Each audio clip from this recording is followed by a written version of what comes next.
For my garbage person of the week, I would love to come up with someone fresh and give our can something it never tasted before, but I just can't do it. This isn't even a topic that I haven't talked about before, but I can't accept it. And I'm gonna be piggybacking on something Brett was talking about earlier.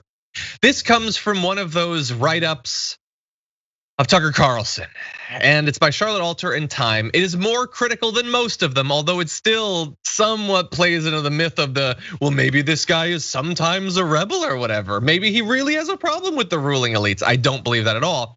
But that said, here is one part of it. This is not a general thing, this is about one specific thing. Near the end of our call, I asked Carlson if he'd been vaccinated against COVID-19. He paused.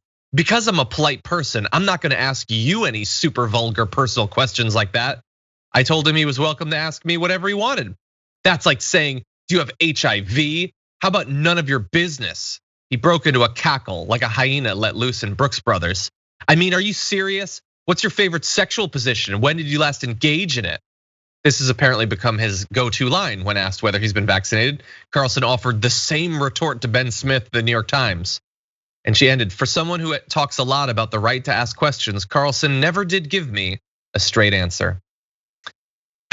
Because he knows what he's doing. And we know the answer. We don't need confirmation, but maybe it could save the lives of some conservative that unfortunately, regrettably, trusts him and believes in him.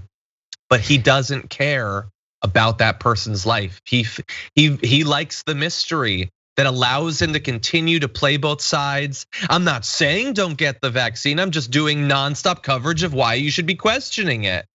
And did he have it? Yes, he definitely had it, but he will never actually say that. And he will instead pepper this female reporter with like joke questions about sexual positions, pretending to be offended and triggered by her question when he is certainly not. And recently, Tucker Carlson said, "Bark, I can't find it right now." He says, "Oh, come on, Gizmodo. They don't trust you anymore." So, okay, he said something the other day like, "I'm just asking questions.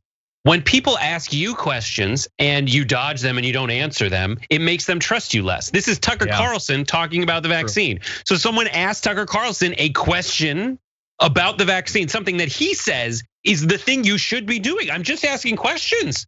And he dodged it. And not only did he dodge it, he dodged it in a way that by Tucker's own logic should make people not trust him anymore. And they should already not trust him. This is just more confirmation. Thank you for finding that. So that's my garbage person. But what did you all think? Well, 32,000 of you voted. And here are the top 5 for this week. Coming in at number 5 with 7% of the vote. Oh, can't even get to the top of this list. Lauren Boebert for trying and failing to troll AOC. Number 4 with 8% of the vote is Matt Gaetz for trying to make Free Britney all about him. I hated that. Tied for 2 and 3, we have Francis Suarez for suggesting the United States bomb Canada. That's the mayor of Miami with a terrible, terrible suggestion. And also there we have the Victoria's Secret Karen for harassing a black woman then throwing a tantrum. That was something. But number 1, your community garbage person of the week with 58% of the vote, Governor Greg Abbott for threatening to arrest Texas Democrats. Did I say Canada? No, it's Cuba. For threatening to arrest Texas Democrats and just standing for like, I'm willing to turn this into effectively a fascist state if that's what it takes for me to compete in the Republican primary coming up. Thank you everybody for choosing that one. One of the most substantive.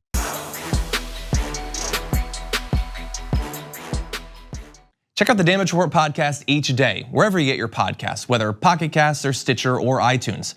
You can join me as I give you the news and stories you want with a range of co-hosts and interview guests jumping in on the fun each day. Again, that's the Damage Report, wherever you get your podcasts. And if you get them at iTunes, don't forget to rate and review. Sometimes I'll read them live on the show.